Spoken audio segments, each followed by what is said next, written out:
Você tem medo de viver? Medo de sofrer? Medo de fracassar? Medo de ser rejeitado? Medo de perder tudo, inclusive a própria vida? Na palestra de hoje, Maíse Braga nos conduz por um caminho poderoso, direto ao coração do medo. Aquele medo silencioso que paralisa sonhos, destrói relações, impede decisões, adoece a alma. E, o pior, nos faz esquecer do nosso próprio valor. Mas aqui vai uma verdade. O medo não é maior do que o amor de Deus por você. E nessa reflexão profunda e intensa, você vai entender por que muitos vivem amarrados ao passado, ao remorso, à culpa e como tudo isso pode ser transformado com consciência, oração e coragem. Você vai ouvir histórias reais, relatos do mundo espiritual, principalmente, um alerta urgente: o medo não pode mais controlar a sua vida.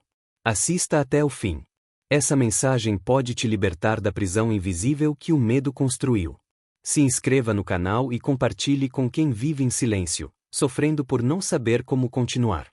Que bom, em tempos difíceis como esse, podermos conversar um pouco acerca de tantas coisas que nos dias difíceis que atravessamos estão afligindo o nosso coração.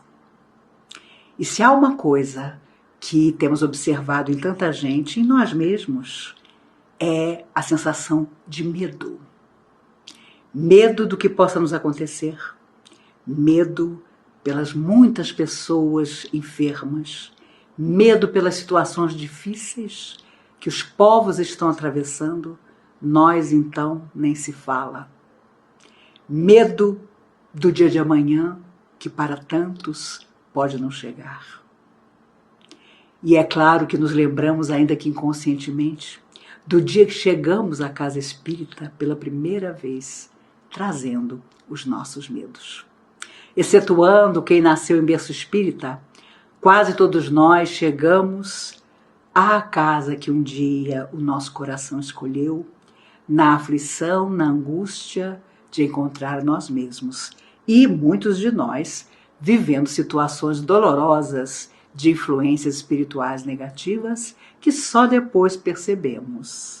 Não deveríamos temer, porque todas nasciam do nosso próprio coração. Meus avós já eram espíritas na década de 30 do século passado. Era uma época estranha e até simples para se ser espírita, porque se acreditava que se você tinha perturbações, a culpa não era sua, porque eram as entidades sofredoras que assediavam você. Quando você tinha qualidades e fazia coisas boas, também não podia envaidecer-se, porque com certeza não era de você que nasciam as coisas positivas, mas você estava intuído, amparado, guiado pelas forças do bem. E isso, para muita gente, tirou a responsabilidade. Ou você era guiado para o que não era bom, ou você era projetado para o bom e tinha que correr para merecer isso. Depois, quando os amigos espirituais perceberam que quem buscava o estudo da doutrina já estava mais amadurecido, foi a hora de, através da psicografia de tantos médiuns maravilhosos, falar da nossa própria responsabilidade. E do quanto almas sofredoras ou de luz só podiam nos atingir ou nos beneficiar se nós deixássemos. Portanto, a nossa responsabilidade total.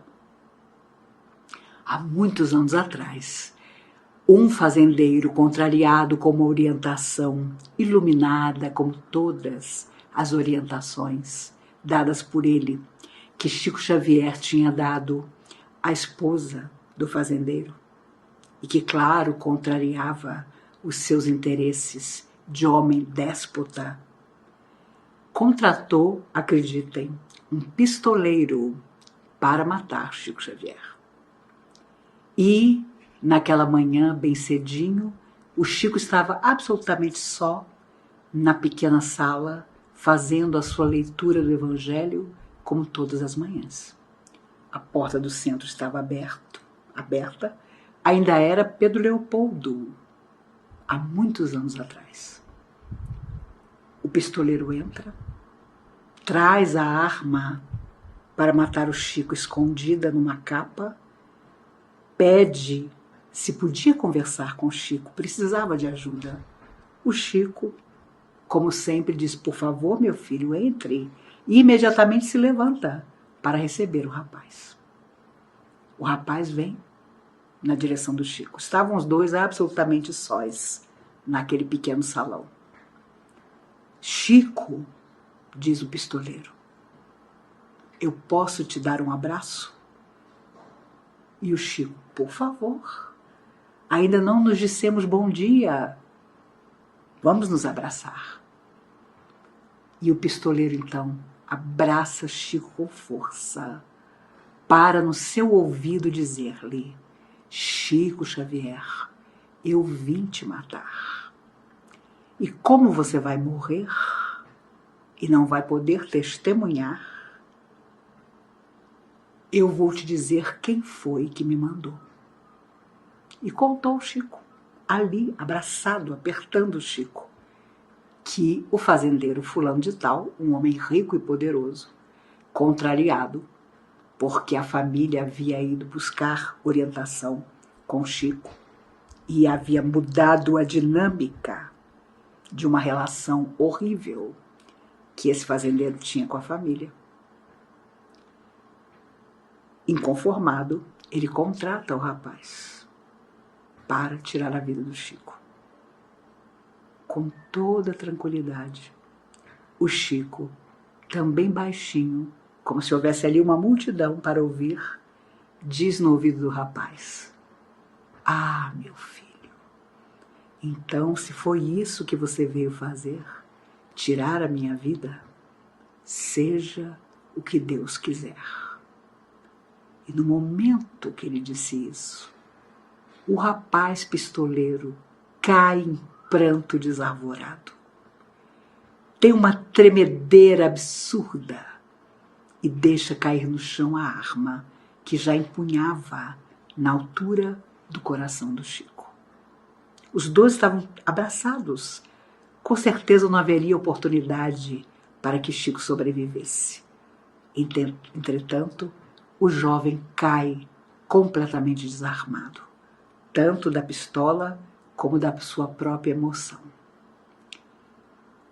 Sabem, toda vez que eu escuto essa história, me lembro dela, fico pensando do medo que o Chico, por um segundo, deve ter sentido. Porque quando estamos no corpo, o medo faz parte do nosso instinto de sobrevivência. Faz parte daquela defesa que nós temos que ter e que muitas vezes chama para junto de nós a intuição. Não vou por ali. Hoje não vou tomar determinada atitude. Não vou fazer determinada coisa, porque algo me diz, e eu sei bem, que não será bom para mim, que me trará prejuízo. O medo faz parte. E é claro, quando estamos fora da matéria, o medo, se nos surge, é muito mais forte. Porque o corpo físico, a chamada carne, é um isolante das nossas emoções. Nos falta muitas vezes a coragem que nós tínhamos no mundo espiritual, porque ele é um isolante também da nossa coragem, às vezes desarvorada até.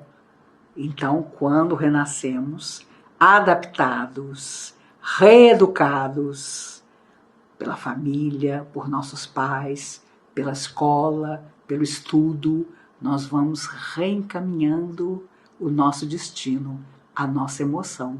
E é claro que o medo, como dizia Manuel através de Chico, é uma das sombras que o nosso coração nunca deve abrigar. É claro que nós nos lembramos também, inconscientemente, dos medos ancestrais, daqueles que fizeram parte das nossas vidas passadas, aqueles que impusemos ao outro para dominá-lo, títeres da nossa loucura, e que reverberam hoje, através do remorso, consciente ou inconsciente, e que está nas nossas emoções. É claro que, em vidas que se foram, quando completamente alheios ao bem, nós teremos atravessado no mundo espiritual largos períodos de sofrimento em regiões de sombra. E esse medo também está conosco. Tanto é que há muitas pessoas que fogem da própria vida física através do suicídio por medo. Erroneamente se diz: fulano tirou a própria vida, era um corajoso. Não existe coragem no suicídio.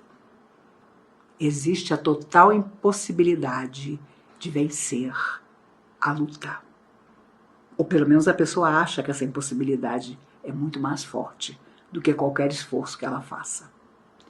E para citar os suicidas, no mundo espiritual, eles atravessam um largo período de recuperação, em que os nossos irmãos hindus, especialistas em hipnose, trabalham com eles para reprogramar as suas mentes. Porque o pavor que passam a ter de retornar numa outra vida e repetir o processo de sofrimento que os fizeram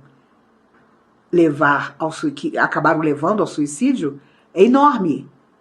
E eles sabem que vão ter que passar por isso. Camilo Castelo Branco matou-se, o grande escritor português, matou-se porque tinha ficado cego. Inclusive, os criados contaram. Ele foi a uma consulta, lá ficou sabendo, e só depois o médico contou, que não haveria absolutamente possibilidade de voltar a enxergar. Ele chegou em casa sem uma palavra, trancou-se em seu quarto e ouviu-se o estampido da arma. Ele deu um tiro no ouvido, porque ele não admitia a hipótese de continuar vivendo cego. No mundo espiritual, depois de muito sofrimento, 14 anos na verdade, ele volta através da mediunidade ímpar de Ivone Pereira para contar a sua história nesse livro maravilhoso que é Memórias de um Suicida. Psicografado em 1927, mas só 30 anos depois, em 1957, vindo a público. Porque havia ali relatos que a própria espiritualidade julgou melhor esperar para que viessem ao conhecimento das pessoas. E é um livro maravilhoso. Aconselho a leitura para quem nunca leu. Porque ali está narrado o sofrimento enorme do medo de uma pessoa que se julgava humilhada, porque não imaginava que, dependendo dos outros, ela seria minimamente feliz. Mas, ao final, ele se despede contando que depois de por 50 anos, até um pouco mais, conseguir adiar o seu retorno à Terra, agora não tinha jeito. Ele ia voltar e sabia que seria, na vida que o aguardava, irremediavelmente cego. Repetindo, desde muito cedo, a experiência que se recusara a viver como o grande escritor Camilo Castelo Branco. A verdade é que, quando os medos são mais fortes que a nossa atitude para vencê-los, eles tomam nossa vida de tal maneira que nos afastamos das pessoas. Não vivemos situações necessárias ao nosso aperfeiçoamento espiritual. Não nos relacionamos afetivamente com ninguém. Nós não nos colocamos nem como voluntários de um trabalho digno para auxiliar a outros, porque sempre imaginamos, por medo, que não seremos bem aceitos, que não haverá sentimentos positivos em relação a nós. Há pessoas que permanecem solitárias a vida toda, não porque não encontrem quem as ame, mas porque simplesmente por medo não confiam em ninguém. E imagine então quando você chega à doutrina espírita. Quando você passa, por exemplo, por um tratamento, por passes, por desobsessão, em que você vai ter que entrar numa sala onde não haverá muita luz e os espíritos sofredores que porventura precisarem ser socorridos vão se manifestar através de médiums. Não dá medo, dá pavor, se você não tiver, e inicialmente ninguém tem, uma boa experiência. Seu Mário Carvalho, que foi um dos fundadores da Comunhão Espírita de Brasília, onde eu cheguei aos 15 anos de idade, uma casa extraordinária, que me abriga há quase 50 anos, e onde aos 16 comecei a fazer palestras por orientação dos amigos espirituais e sob a orientação também de seu Mário, de sua esposa Dona Irene Carvalho e tantos amigos, quase todos eles hoje já desencarnados. Mas seu Mário foi o nosso presidente até 20 anos atrás, quando ele desencarnou. E ele contava que na primeira reunião do que acabava de ser criada a Comunhão Espírita de Brasília, que na verdade funcionava em cima de uma casa, de uma loja de ferragens, que era dele, chamada Casa do Barata. Ele era conhecido em Brasília como Mário Barata. Ele veio no início de Brasília e abriu essa pequena loja, depois tornou-se imensa, para vender o que Brasília precisava para ser construída. Martelo, prego, madeira, etc. E em cima, onde ele inicialmente morava com a esposa e as duas filhas, um pequeno sofá de 2 lugares e uma pequena poltrona foram o início da Comunhão Espírita de Brasília, hoje considerada pela própria FEB um dos maiores centros espíritas do mundo. Mas a primeira reunião, quando por orientação de Dr. Bezerra de Menezes, através de Chico Xavier, foi criada a Comunhão Espírita. Na primeira reunião, poucos médiuns, aqueles primeiros colaboradores, aqueles que nunca devem ser esquecidos, porque foram mesmo os pioneiros da doutrina espírita, estavam sentados, apagou-se a luz, seu Mário fez a prece de abertura, era a primeira reunião mediúnica daquilo que seria a comunhão oportunamente. E foi então que, através da mediunidade de Dona Irene Carvalho, esposa dele, apresentou-se um espírito sofredor. Ela teve uma mediunidade impressionante, das maiores, se não a maior que conheci. Quando as pessoas iam a Uberaba e diziam que eram de Brasília, o Chico dizia assim: mas você veio a Uberaba para se orientar? Por que você não foi à comunhão procurar a Irene? Ela havia passado, presente e futuro. Desencarnou há 4 anos atrás, com 95 anos de idade. Uma mulher impressionante, divertida, e que via os espíritos como vocês estão me vendo, com a forma mais natural do mundo, e conversava com eles. E nunca, digo a vocês, eu a acompanhei ao longo de toda a minha vida, até que ela desencarnou. Nunca vi um espírito amigo dizer através dela nada que não fosse verdade. Mas, voltando, seu Mário apagou a luz, fez a prece de abertura, e quando o espírito sofredor, que foi o primeiro espírito a se comunicar, manifestou-se através de Dona Irene, ele nos contava que deu medo nele. Ele não teve dúvida. Acendeu a luz e disse muito sério: esta reunião está encerrada. E foi um Deus nos acuda, porque o espírito sofredor continuava incorporado, queria ser socorrido, queria contar a sua história, e a luz já estava acesa, e o seu Mário praticamente na porta, encerrando a reunião, de puro receio daquela manifestação. Foi um homem impressionante. Não tinha mediunidade, mas uma intuição absurda. Absurda. Foi um fazendeiro, foi um homem muito rico e terminou absolutamente sem nada, porque toda a sua fortuna ele a colocou a serviço da doutrina espírita e da Comunhão Espírita de Brasília. Para vocês terem uma ideia, as pessoas chegavam na comunhão e, obviamente, vindas dos mais diversos lugares. Eu posso dizer que quase toda Brasília da década de 70, 80 passou pela comunhão em busca de uma orientação. E ele tinha a sala dele lá dentro da comunhão e chamava a pessoa para conversar.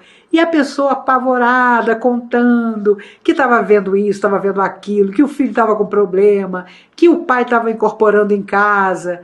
Ele, com aquela tranquilidade, dizia, não se preocupe, você chegou no lugar certo.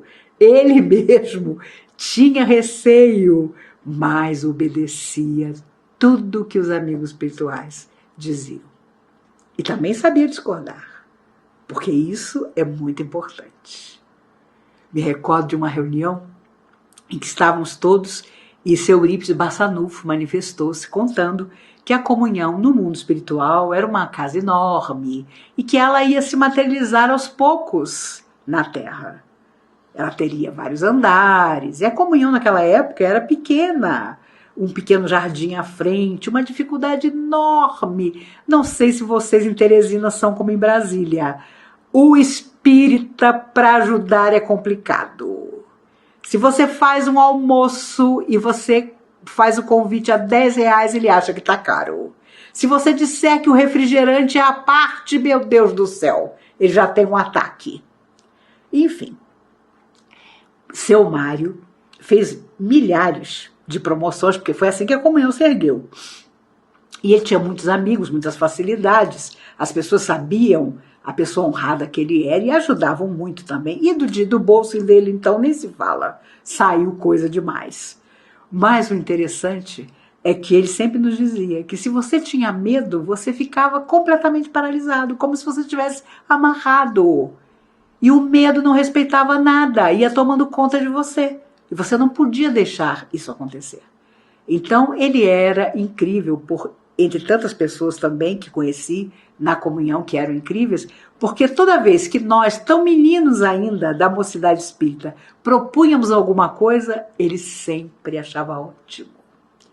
Então, tivemos o privilégio de viver, na década de 70, 1973, uma mocidade em que nós podíamos fazer tudo. Fazíamos prece, fazíamos palestra, dávamos passe, fazíamos curso. Infelizmente, até hoje, nas minhas viagens, às vezes encontro locais onde o jovem não pode fazer palestra, não pode fazer uma oração. Porque os dirigentes antigos, aparentemente, têm medo de confiar no jovem. E como dizia Emmanuel através do Chico, quando toda uma casa vai bem, mas os jovens da casa não estão bem, a casa não tem futuro.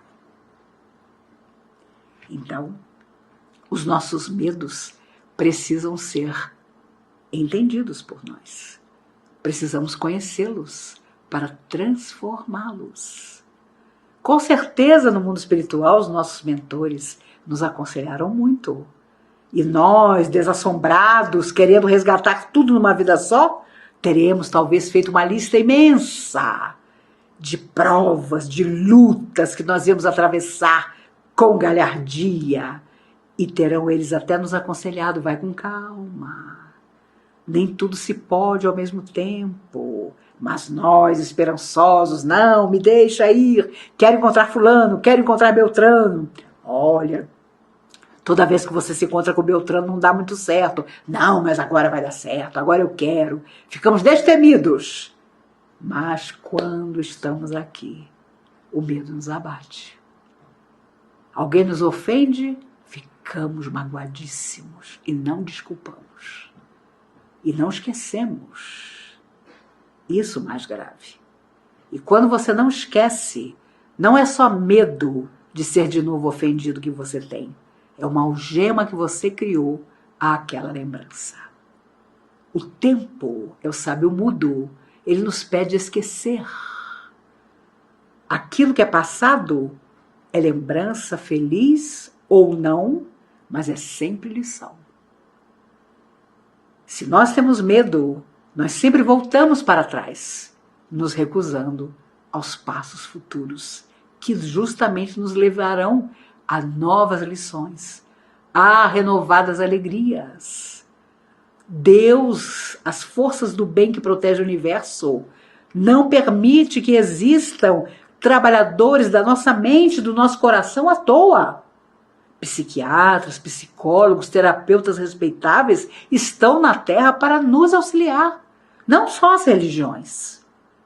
Porque há síndromes, há dificuldades, há psicopatias que a religião não soluciona. E nós temos medo, muitas vezes, de admitir isso. Que nós precisamos de uma ajuda profissional.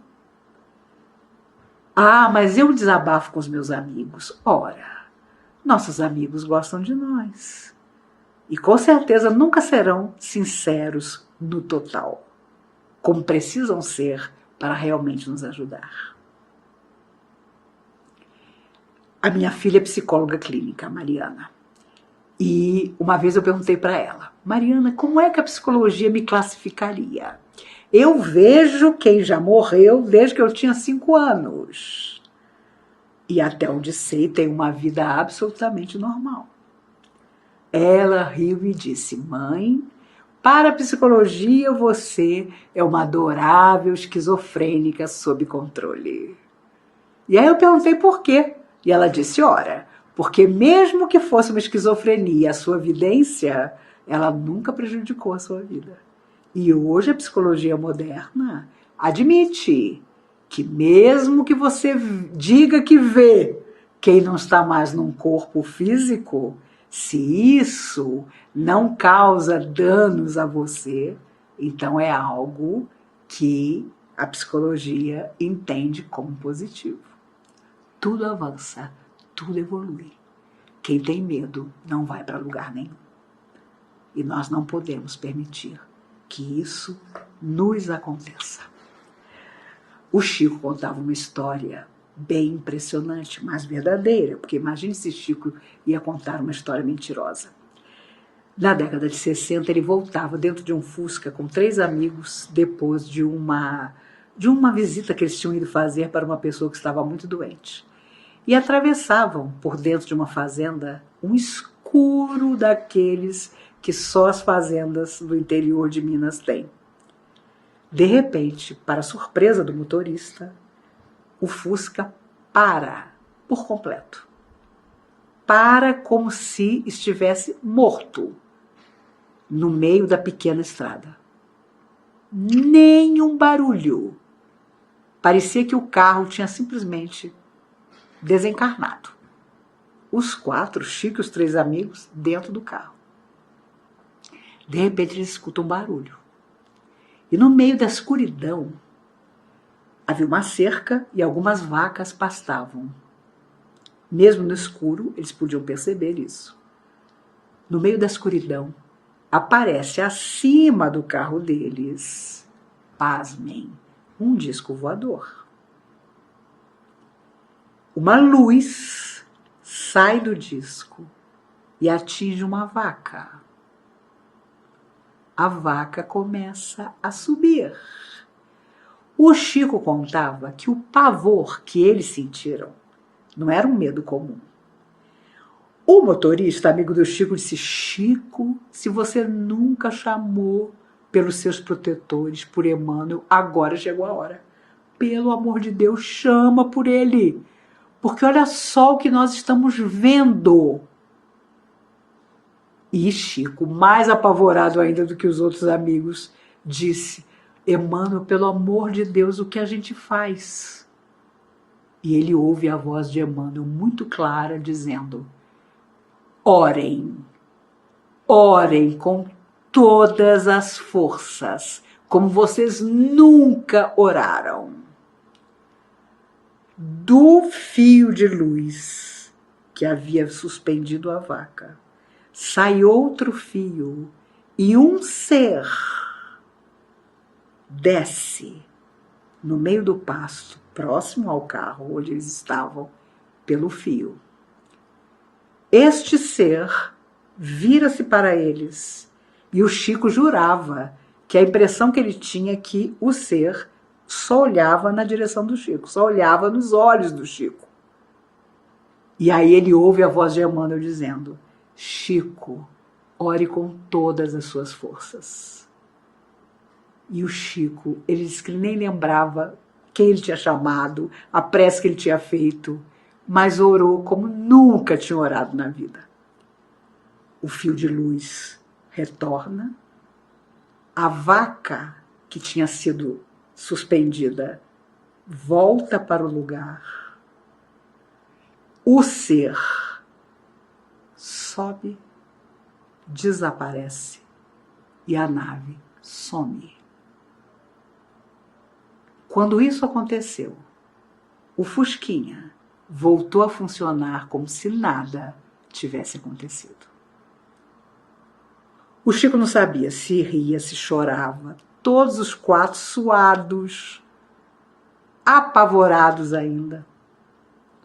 Mais tarde, já em casa, Emmanuel disse ao Chico: na Terra, vocês são observados por seres de outros mundos há muito tempo, desde a Idade da Pedra. Mas entre esses seres de outros mundos existem os que têm o bem no coração e aqueles que não têm.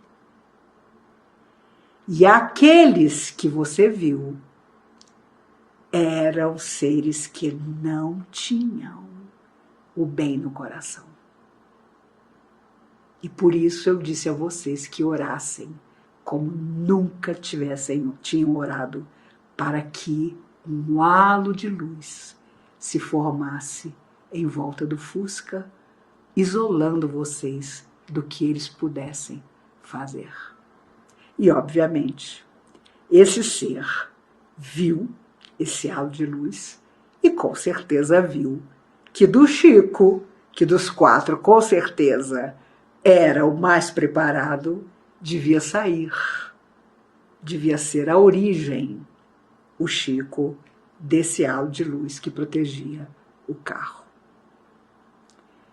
O Chico contava essa história, mas contava do medo tremendo que algo tão desconhecido e tão real tinha provocado nele e nos seus amigos.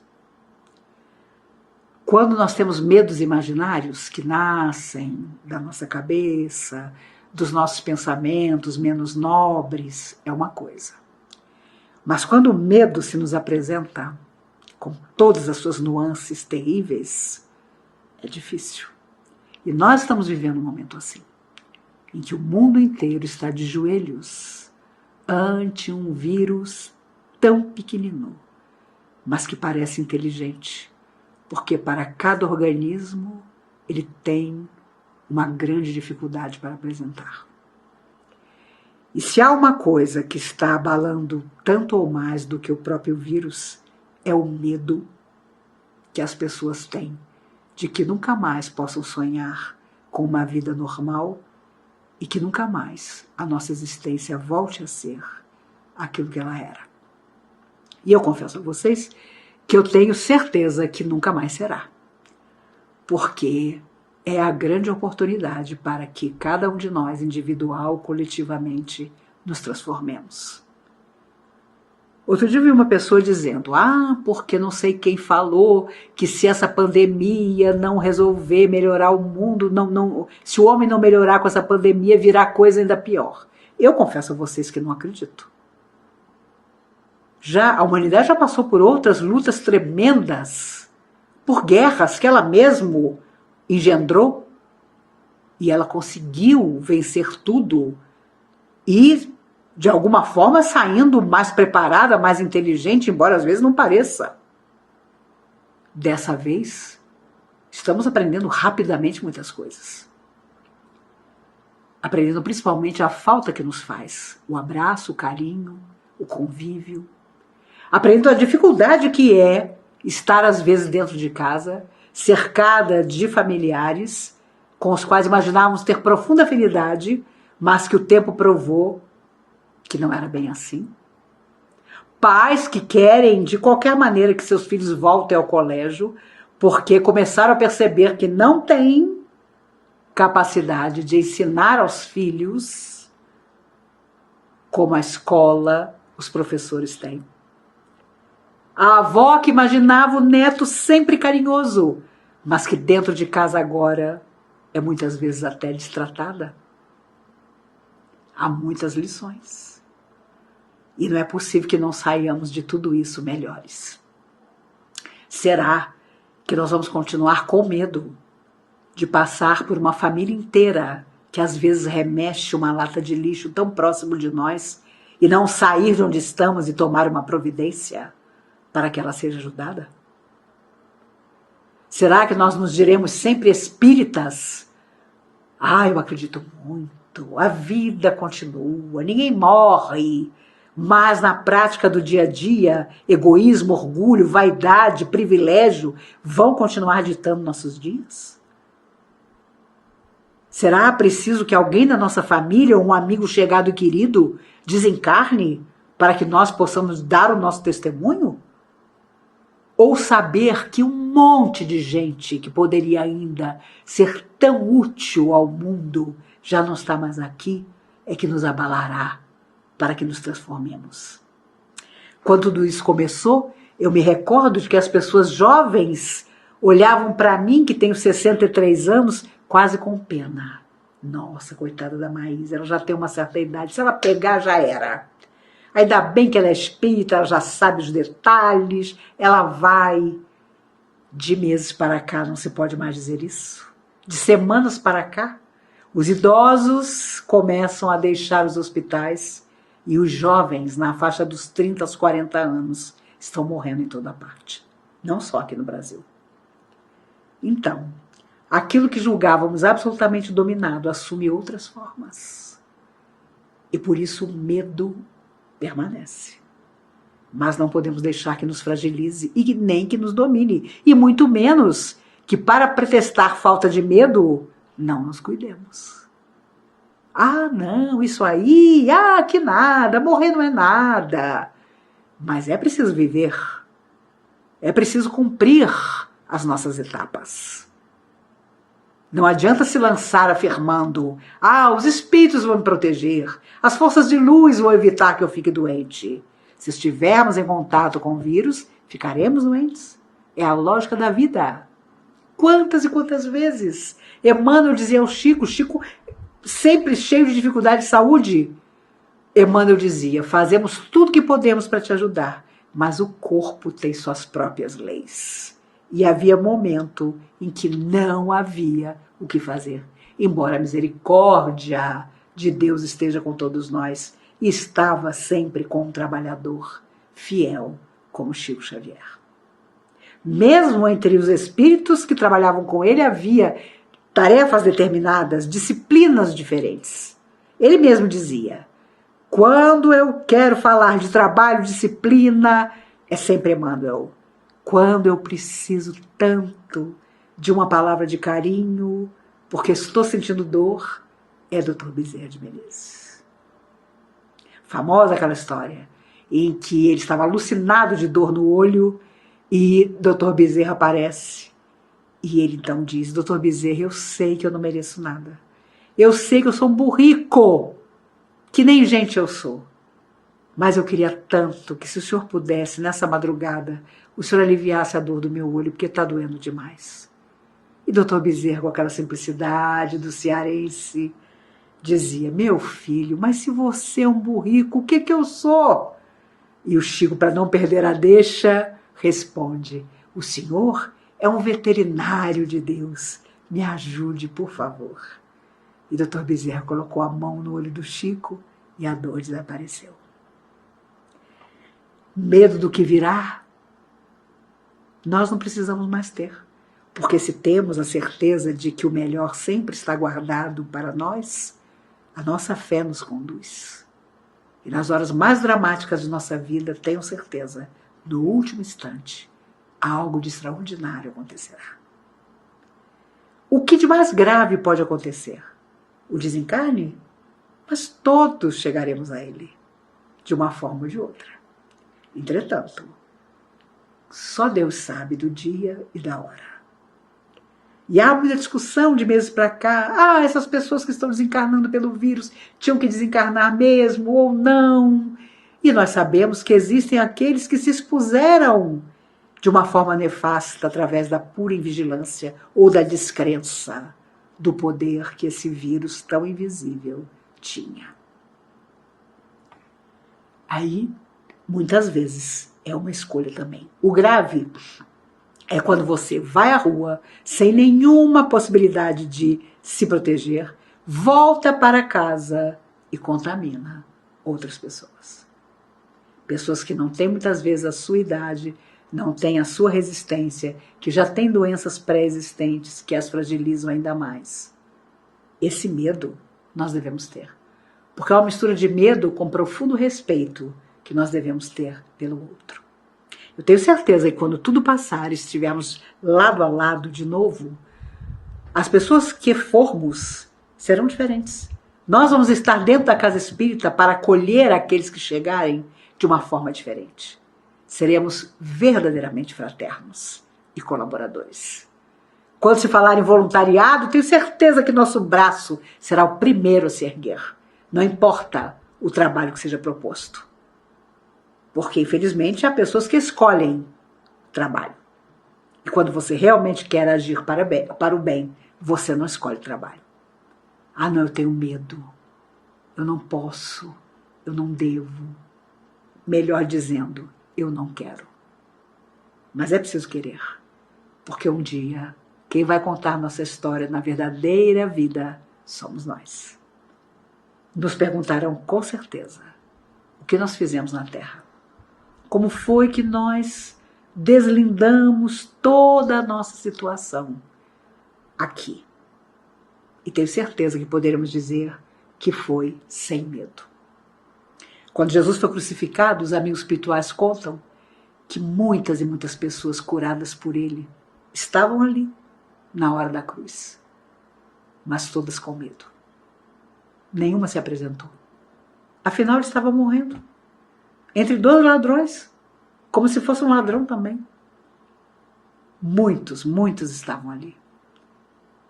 Muitos choravam, porque agora tinham uma saúde que antes não tinham, antes do seu encontro com Jesus. Mas não tinham coragem. Não tinham coragem para abraçar Maria, que estava ali à beirada da cruz. Não tinham coragem para dar o seu testemunho, para dizer que aquele ser iluminado havia transformado os seus corpos e as suas vidas, lhes dando uma nova chance. Os próprios discípulos também não estavam ali. Esconderam-se, amedrontados, e só depois tomaram de novo coragem para vencer a si mesmos e nos deixar para sempre a mensagem que permanece em nós. Por isso, Jesus contou, entre tantas histórias incríveis, a parábola dos talentos. Que fizeste do talento que te concedi?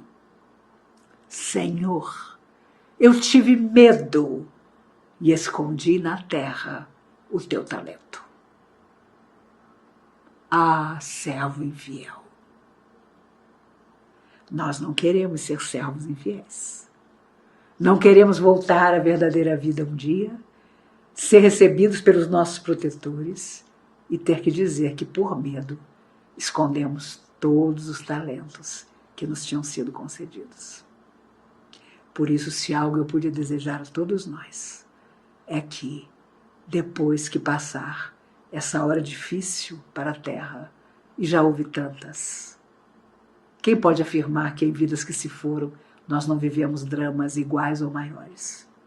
Depois que tudo isso passar, renovados, experientes, mais humildes, nós vamos poder dizer que nossas mãos estão cheias dos talentos de Deus e nós vamos agora espalhar. A dor do outro será a nossa. Nunca a indiferença, mas o abraçar e perguntar o que hoje eu posso fazer por você. Ah, tanta gente está passando fome, é verdade. Mas a fome sempre existiu. Tanta gente está sozinha, é verdade. Mas sempre houve solidão. Só que agora é a nossa hora de fazer diferença. Para todos nós. De todas as religiões e até sem religião nenhuma. Eu tenho amigos que se afirmam ateus, que são almas maravilhosas e que no meio da pandemia estão fazendo todo o bem que podem. eu tenho certeza que nós faremos, no limite das nossas forças, todo o bem que pudermos. Não haverá medo. Medo de quê? De não sermos bem recebidos? De não sermos amados? De sofrer por amor? Mas vamos sofrer de qualquer jeito. De acreditar que, meu Deus, posso ser mal interpretado? Não. Basta que nos coloquemos no trabalho de Jesus. E Ele nos guiará, com certeza. Ele é o amigo inesquecível. Por isso que as forças do bem que protegem todo o universo permaneçam conosco. Que ao nos encontrarmos presencialmente um dia, tanto eu como vocês possamos estar ainda melhores, sem medo algum, certos de que, como dizia Dr. Bezerra de Menezes, não há ponto final para o amor, porque o amor é vida e vida é eternidade. Amemos sem medo o nosso semelhante. Vivamos ainda muito tempo na Terra, o quanto pudermos, para realmente amar e servir. Que Jesus e todas as forças do amor nos abençoem hoje e sempre. Se você chegou até aqui, é porque algo dentro de você quer viver de verdade. E não é uma vida qualquer. É uma vida com propósito, com entrega, com fé, mesmo em meio à dor, à perda, à confusão. Maíse nos lembra que até Jesus foi cercado de medo, de abandono, de traições, mas não deixou de amar, nem de seguir sua missão. E se o próprio Cristo passou pela cruz para ensinar a eternidade, o que é que ainda nos paralisa? Você não veio à Terra para fugir. Você veio para aprender. Para amar. Para cair e levantar. E quando a vida parecer pesada demais, lembra.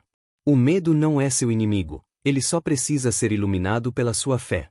Que você encontre, a partir de hoje, a força de dizer sim à vida. De assumir seus dons. De enfrentar seus traumas. De seguir adiante com coragem, com humildade e com Jesus ao seu lado. Se isso tocou seu coração, compartilhe essa mensagem com alguém que esteja preso no medo. E se inscreva no canal. Porque aqui, juntos, vamos vencer passo a passo o medo de viver.